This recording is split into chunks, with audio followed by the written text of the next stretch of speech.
Okay. We're going to finish reading Pinocchio. It's we're on chapter 17. As you guys can see, Pinocchio gets well and tells a lie. When the three doctors had gone, the fairy came to Pinocchio and, upon touching his forehead, perceived that he had a high fever. So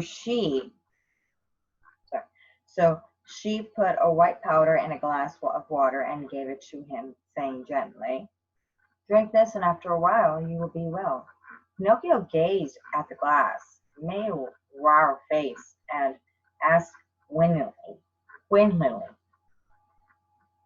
"It is sweet or bitter?" "It is bitter, but will do you good."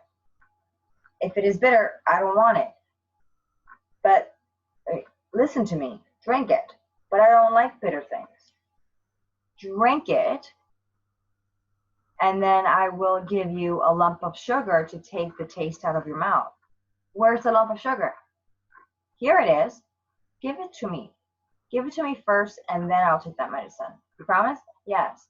The fairy gave him the sugar, and Pinocchio soon finished it. Then he said, licking his lips, "How nice it would be if sugar were medicine. I'd take it every day." "Now keep your promise and take the medicine," said the fairy. It will make you well." Pinocchio held the glass in his hand and sniffed it at its contents. Then put it to his mouth. Then smelled it again and finally said, "It's too bitter, too bitter. I can't possibly gulp it down."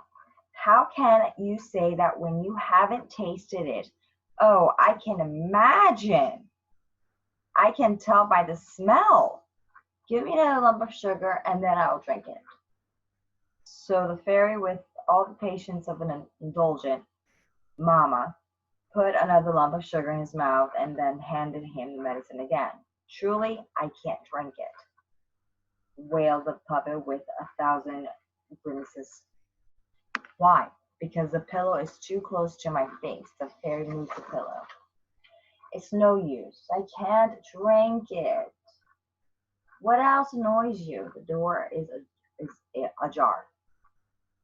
The fairy shut the door. "Honestly, I can't drink the bitter stuff," howled Pinocchio. "No, no, no! My boy, you will be sorry. I don't care. You'll die of the fever. I don't care.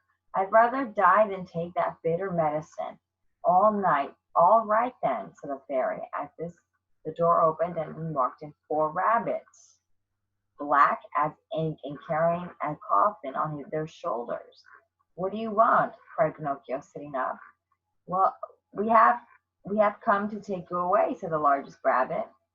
"To take me away? Why, I'm not dead yet." "No, not yet, but you will be in a few moments, since you have refused the medicine that would make you well." "Oh, my fairies," yelled Pinocchio. "Give me that medicine quickly. Send them away. I don't want to die. I don't want to die." And he seized the glass with both hands and drank the dose down at one gulp. "Whoosh," said the rabbits. "We have come on a fool's errand." And taking the coffin up on their shoulders, they went away grumbling. Not long afterward, Pinocchio jumped out of bed entirely well, for you must know that wooden boys are rarely ill and then get well quickly.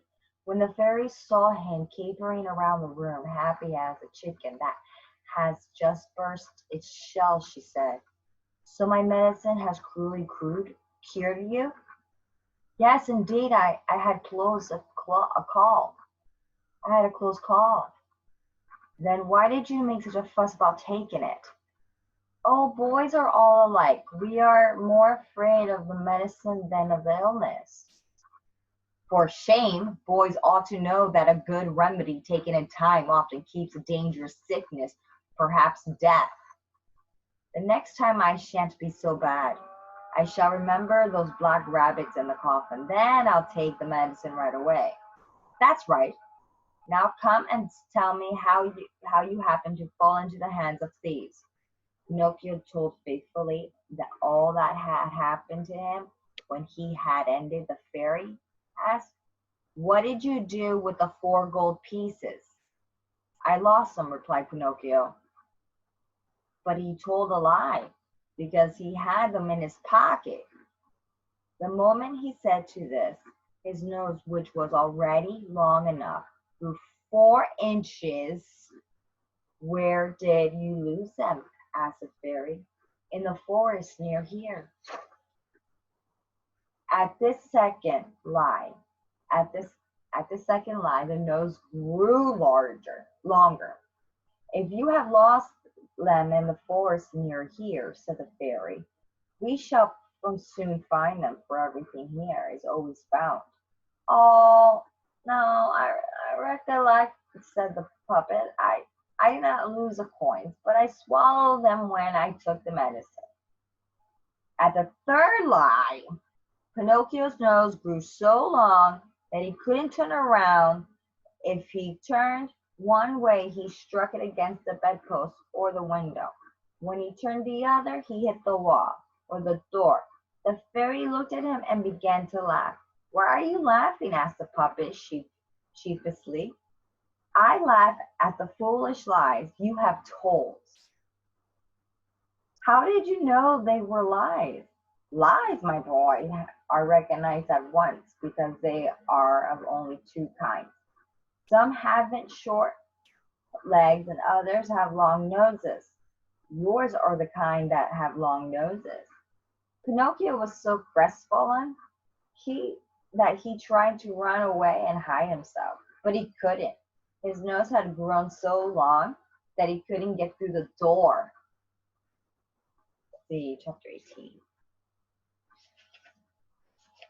Okay. The fox and the cat again. Right here.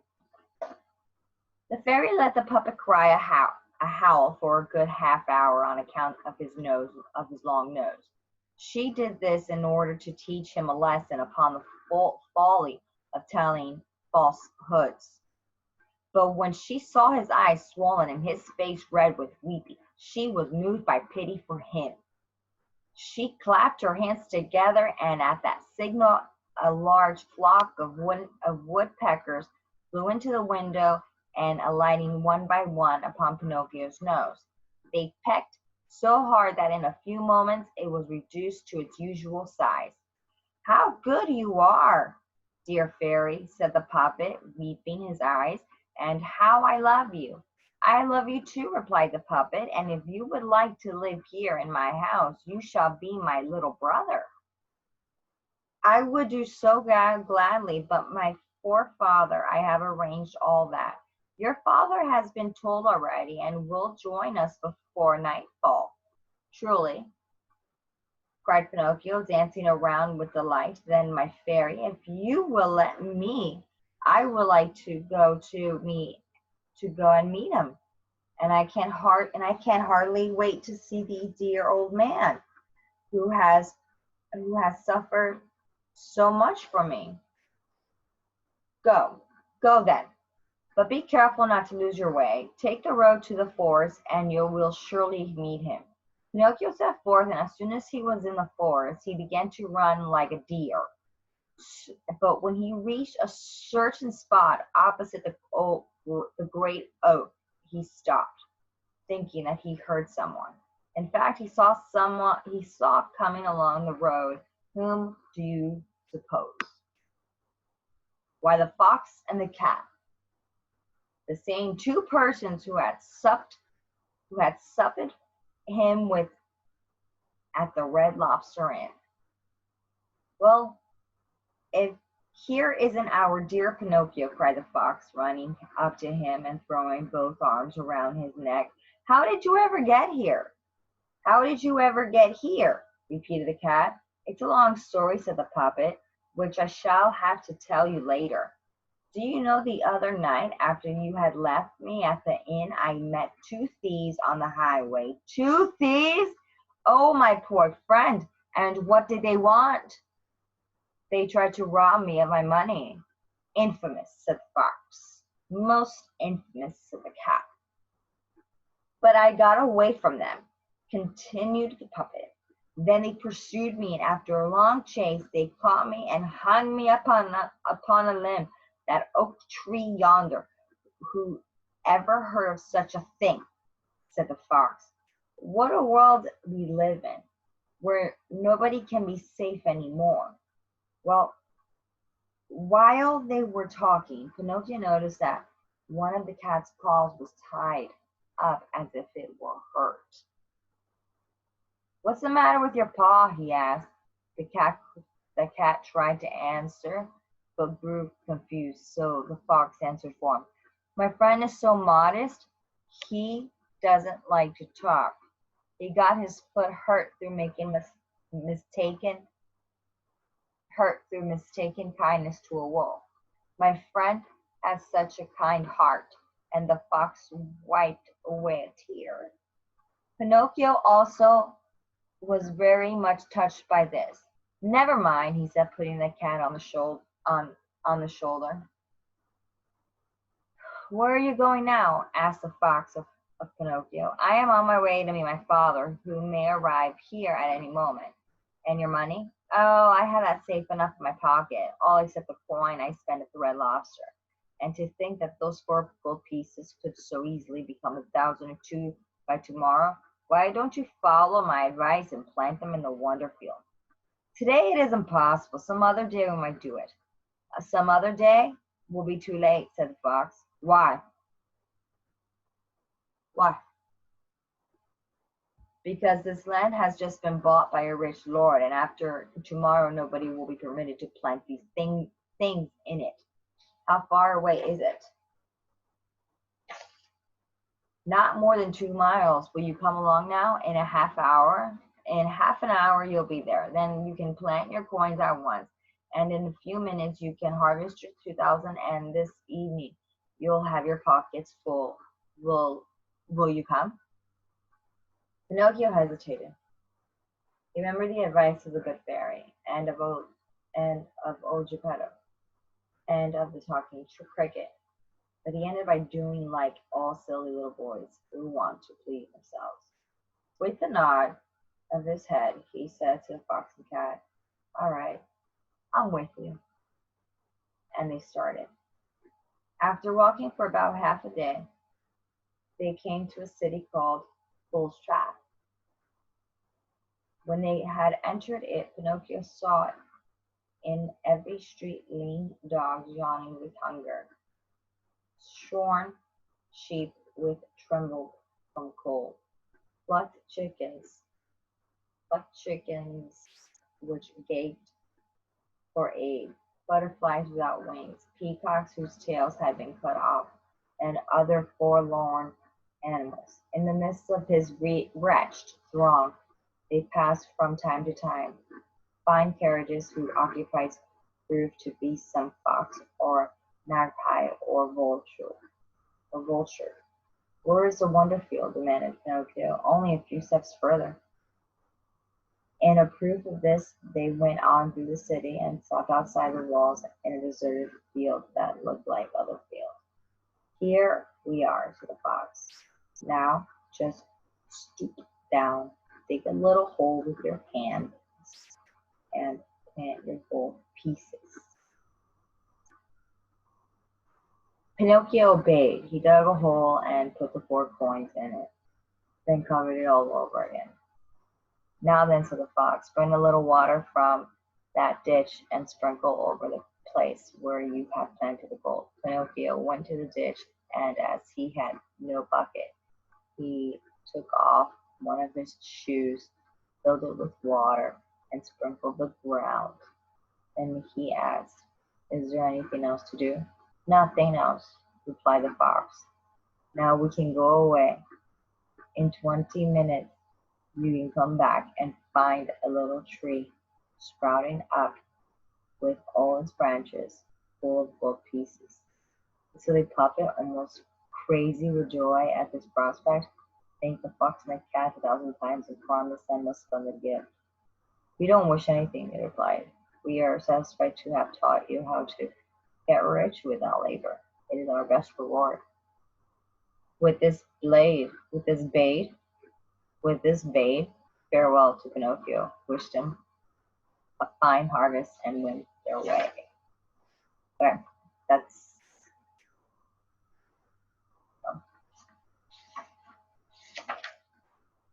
let me do one more. Is it 11?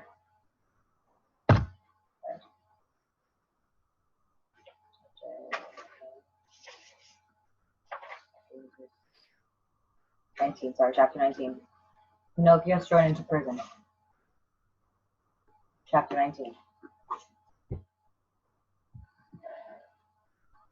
The puppet went back to the city and began to count the minutes one by one, and as soon as he thought the time was up, he returned hastily to the wonder field. As he walked along with impatient steps, his heart beat like a clock, tick, tick, tock. And he was thinking to himself, what if I should find 5,000 gold pieces instead of 2,000? Oh, what a rich man I should be. I would have a fine palace and a stable full of horses and the carriages, and I would have a cellar full of sweetmeats and a pantry full of cakes and candies. With such wild dreams as these, he finally reached the field and began to look for the tree laden with gold. But saw nothing. He went 100 steps further. Nothing. He went all around the field until he reached the hole where he had planned for his money, and still nothing. He took off his hat and scratched his head in perplexity. Just then he heard a burst of laughter, and looking upward, he saw a large parrot who was cleaning his feathers with his bill. What are you laughing at? Asked Pinocchio in a rage. I laughed because in pre-inning my wings tickled myself.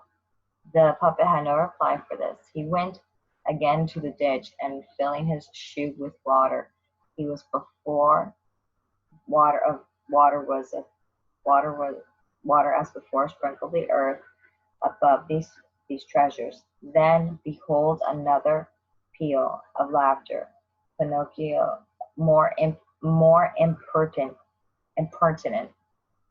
than the first, echoed through the silent field. Vulgar fellow, do you know what you are laughing about now? Cried Pinocchio wrathfully. I laugh at those simpletons who believe every tomfoolery that is told them, and who fall into every trap. Do you mean me? Yes, I mean you, Pinocchio. You were foolish enough to believe that money grows like corn. I thought so too, once upon a time, but I suffered for it. Now, too late, I have found that in order to gain money honestly, one must work either with his hands or with his head. And I don't understand you, said the puppet, who began to tremble with fear. Then I will explain myself, said the parrot. Know then that while you were away in the city, the fox and the cat came back here and stole your money and fled like the wind. You'll never be able to catch them.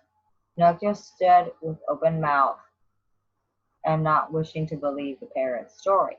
He commenced to dig up the ground with his fingers. He dug and dug until he had made a hole so large that a haystack might be put in it. But he never found a trace of money. Then in despair he returned to the city. He went into the court of law to lodge a complaint against the robbers who had stolen his money. The judge was a monkey of the face of gorillas. He was very old and looked dignified on account of his white beard and gold eyeglasses without lenses, which he wore all the time on account of weakness of weak eyes. Pinocchio told the judge all about the fraud which had been practiced upon him and gave the names and descriptions of the thieves. He ended by asking for justice. The judge listened to him with a kind face and seemed greatly interested and even moved. When the puppet had finished his story, he stretched out his hand and rang a bell at his summons. Two mastiffs, dressed like policemen, entered the room. Then the judge pointed at Pinocchio, and said, "This silly fellow has been robbed of all his money. Arrest him and put him in prison." The puppet, on hearing this sentence, could hardly believe his ears. Then he began to protest, but the officers, in order to avoid a useless waste of time, clapped him over the mouth and put him in a prison cell. And there he had to stay for 4 long months, and probably would have been there much longer if it had not been for a lucky happening. It seems that the emperor of the city of Fool's Trap won a victory over his enemies, and to celebrate it, he ordered a great festival with fireworks, parades, and feasts. And in order to make still greater rejoicing, he opened all the prisons and set the criminals at liberty. If the other prisoners are freed, I ought to be too, said Pinocchio to the jailer. You? No, replied the jailer. You are not an evildoer. Excuse me, replied Pinocchio. But if it comes to that, I'm as bad as any of them. Then you are right, said the jailer, and taking off his hat respectfully, he opened the cell door and now stood aside with a bow for the puppet to pass out. Okay, tomorrow will be chapter 20.